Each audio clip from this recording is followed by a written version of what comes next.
Fall fishing on a pond in the fall time can be very, very good, very, very bad. There's lots of highs, lots of lows. Sometimes you might go out and get skunked, but hopefully these 4 lures here will help you have very, very consistent success on the water in the fall time. We've got high winds, we've got rain, we've got hot, we've got cold. It is a mixture of seasons, specifically here in Texas, but across the country, we are dealing with very, very fluctuating weather.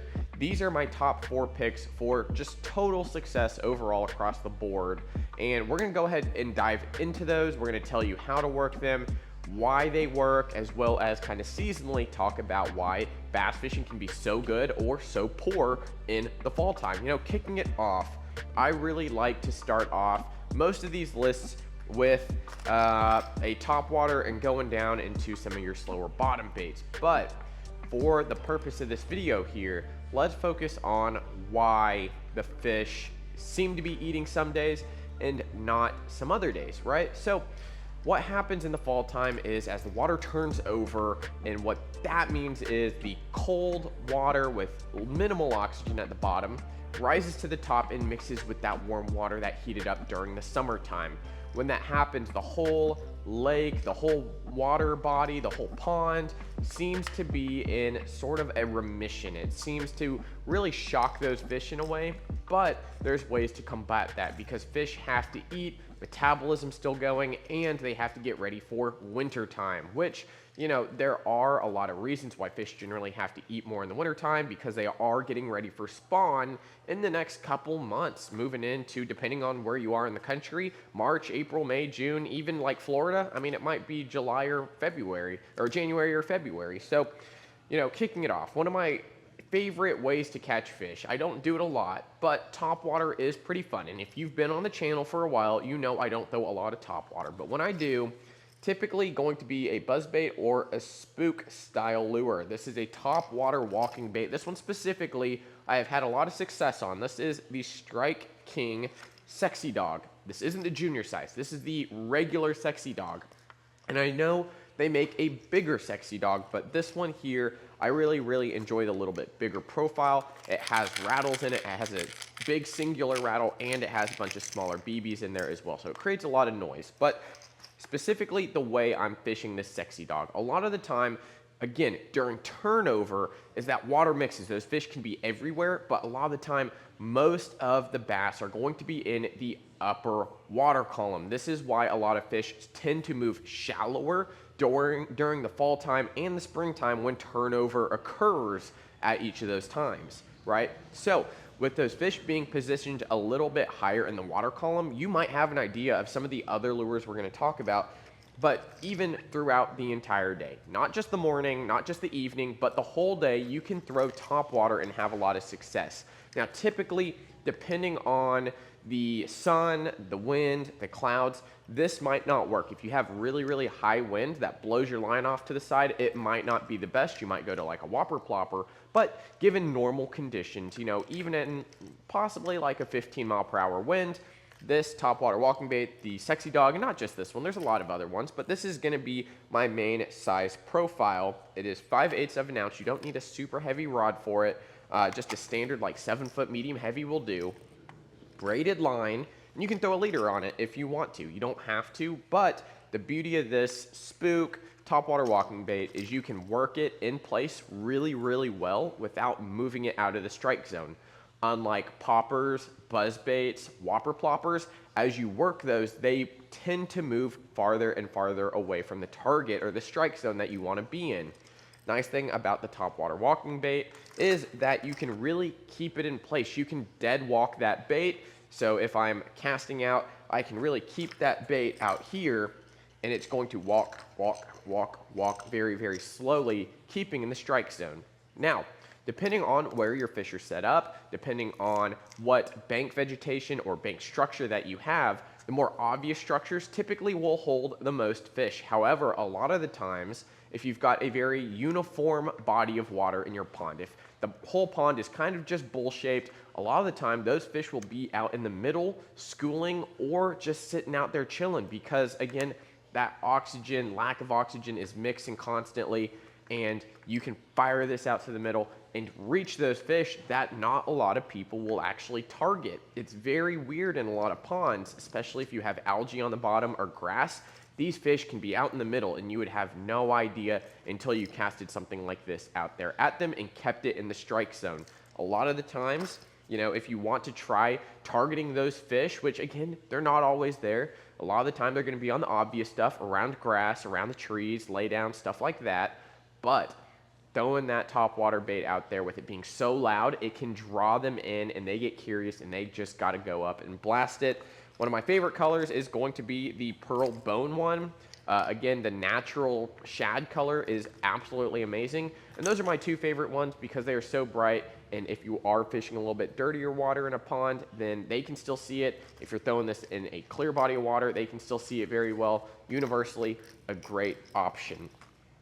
Now, when it comes to the topwater walking bait, I really like to use around 30-ish pound braid, and we're gonna talk about kind of the exact braids that I really like to use.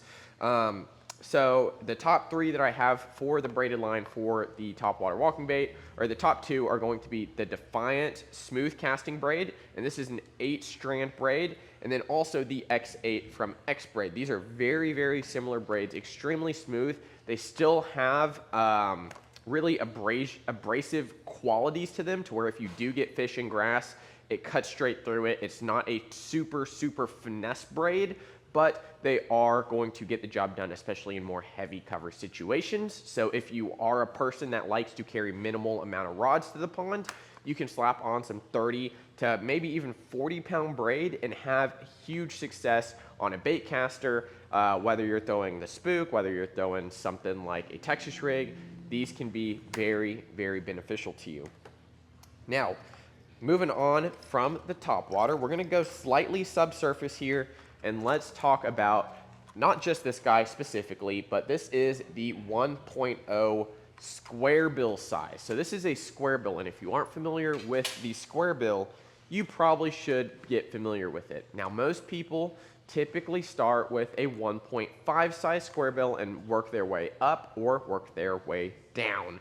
Now, the 1.5 or 1.0 to me is a great size for ponds. Not only do you shrink the size of your lure, but if you are fishing shallower water, this does not dive quite as deep. You can even use heavier line, heavier fluorocarbon or braided line, and still keep that bait above the grass, keep it above the algae, and really, really get those fish to eat. Now, the beauty of this specific color, this is orange brim. This is one of my all-time favorite colors for the fall time.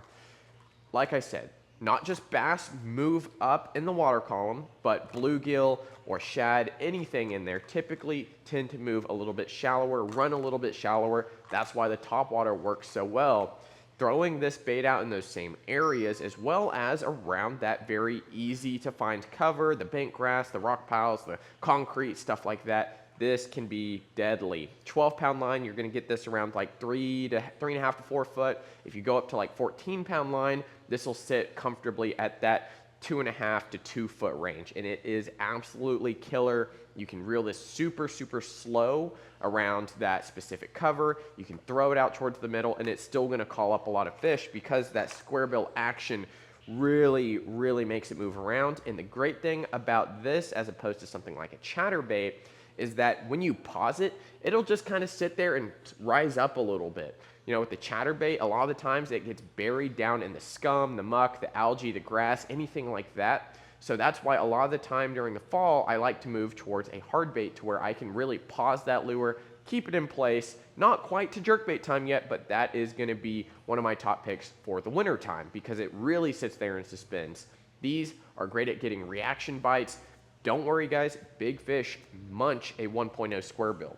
And that is why it is so effective, especially in the orange color and a little bit of brown in that orange brim. Again, that is probably one of my go-to all-time favorite ponds colors, as well as across the country for just anywhere. I mean, could be a lake, could be a stream. I've caught so many fish on that orange brim color.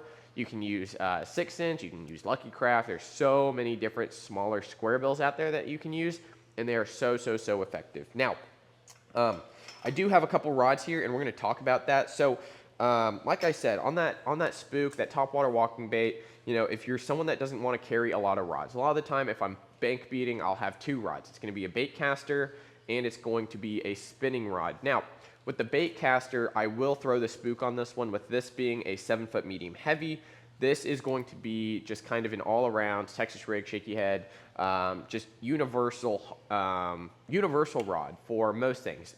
If I do have a bank rod, dedicated bank rod, typically is going to have 30-pound braid, which is great for topwater walking bait. You don't want to set the hook too hard, depending on your brand of braid, and if it's a USA braid or if it's a JDM braid. A lot of the JDM braid per pound is a lot thinner, so be on the lookout for that.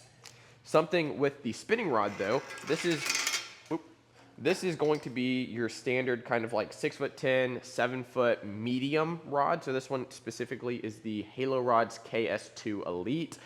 6'10" medium, guys, decently soft tip section. You can throw really anything on this as long as it's not exceeding like half an ounce. So not the spook, but if you are using lighter braid, 15, 20-pound braid, Seagar Smackdown, the Defiant soft casting braid, you can easily throw this on straight braid or braid to leader. I love braid to leader to a 12-pound leader specifically. You can easily throw this on a spinning reel, and really, I mean, you can fling these crankbaits nowadays with this, with the technology coming out from the braid, as well as a lot of the rods and reels. So there's a lot of great options. So for this square bill, I mean, if you got 2 rods, I'm throwing it on that spinning rod, chucking it out there. You don't have to worry about birds nesting. You don't have to worry about the 1.0 being such a light crankbait that it's going to catch all the wind. Just let it fly. Braided line, 100% go to.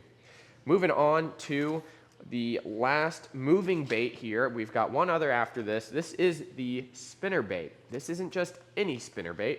This is a 1/4 ounce War Eagle spinnerbait. Now, I have fallen in love with this for many years, year after year. It becomes one of my absolute staples, not just on a pond, but also on the lakes that I fish. I find very specific areas. I like breaking coves down, specifically finding those targets that those fish want to be on, whether it be up on the bank or whether it be out in the middle on just some isolated structure.